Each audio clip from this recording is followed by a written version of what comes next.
Ma'am बिल्कुल राम मंदिर का मुद्दा है। इतने सालों से मैम हम लोग राम मंदिर के लिए लड़ाई कर रहे थे, बट वो नहीं हो पा रहा था। बट मोदी जी के आने के बाद जो ये केस चल रहा था, उन्होंने उस केस को भी सॉल्यूशन दिया, और प्लस उन्होंने राम मंदिर बनने में भी बहुत सहयोग किया। अगर मोदी जी नहीं होते तो शायद ये राम मंदिर भी ना बना पाता कोई। इतना किसी में नहीं थी कि ये कर पाए। लेकिन विपक्ष का कहना है कि आप धर्म के नाम पे वोट कैसे मांग सकते हैं? मैम विपक्ष ने तो राम राम जी को ही उनका अस्तित्व पे सवाल उठा दिया था। उनके हिसाब से तो राम थे ही नहीं। और अब मैम वही कहते हैं कि हाँ राम है, वो भी तो राम के नारे लगा रहे हैं। अब क्यों वो राम के नारे लगा रहे हैं? अगर उनको लगता है कि हम राम के नाम पे वोट मांग रहे हैं, तो उन्होंने किया है। उन्होंने राम को यहाँ स्थापित किया, उन्होंने राम को यहाँ फिर से जीवित किया है सबके हृदय में। और मोदी जी की वजह से ही हिंदू राष्ट्र बन रहा है। और कहीं ना कहीं मैम अगर हिंदू राष्ट्र रहेगा तो ही बीजेपी है।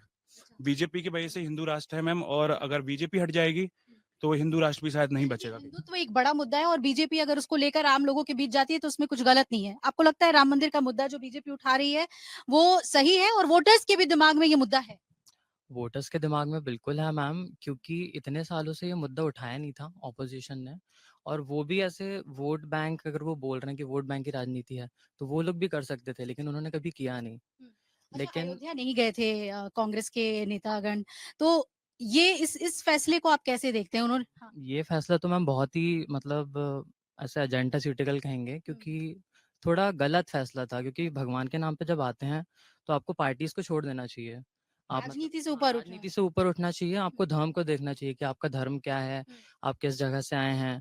अगर आपकी पार्टी अगर आपके धर्म को सपोर्ट नहीं करेगी, हिंदुत्व देश को सपोर्ट नहीं करेगी, हिंदूवादी देश, तो पार्टी मैम टिक ही नहीं सकती यहाँ पे। तो एज अ यूथ आप कैसे वोट करेंगे? आप हिंदुत्व के बल पे वोट करेंगे या फिर विकास के मुद्दे पर वोट करेंगे? विकास मैम, सबका साथ सबका विकास सिर्फ नारा नहीं है, ये हमने देखा है इतने सालों में। और मैं जिस जगह से आता हूँ मैम, मैं छिंदवाड़ा से आता हूँ, तो आप देख ही सकते हैं कि छिंदवाड़ा हॉट सीट है। छिंदवाड़ा में क्या हो रहा है? चलिए आप बता दीजिए। आपकी बातचीत होती होगी, घर वालों से बातचीत होती होगी, तो छिंदवाड़ा में क्या हो रहा है इस बार? छिंदवाड़ा में मैम काफ़ी ज़्यादा 50-50 समझ आ रहा है, मतलब टक्कर है। हाँ, बिल्कुल टक्कर का है बिल्कुल चुनाव वहाँ पे।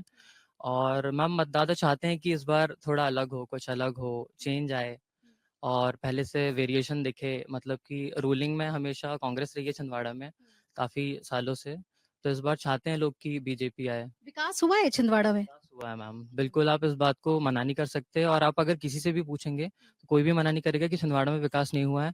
कमलनाथ जी ने बहुत विकास किया है, लोगों को बहुत सपोर्ट किया है, मदद की है, लेकिन बदलाव का समय है मैम। यानी कि एक बदलाव के बारे में, विकल्प के बारे में जनता सोचती है और वो इस बार चुनाव में देखा जा सकता है, लेकिन कांटे की टक्कर है। अगर आप ये वीडियो YouTube पर देख रहे हैं तो हमारे चैनल को सब्सक्राइब करें और बेल आइकन को दबाना ना भूलें। अगर आप Facebook पर ये वीडियो देख रहे हैं तो हमारे पेज को लाइक करें।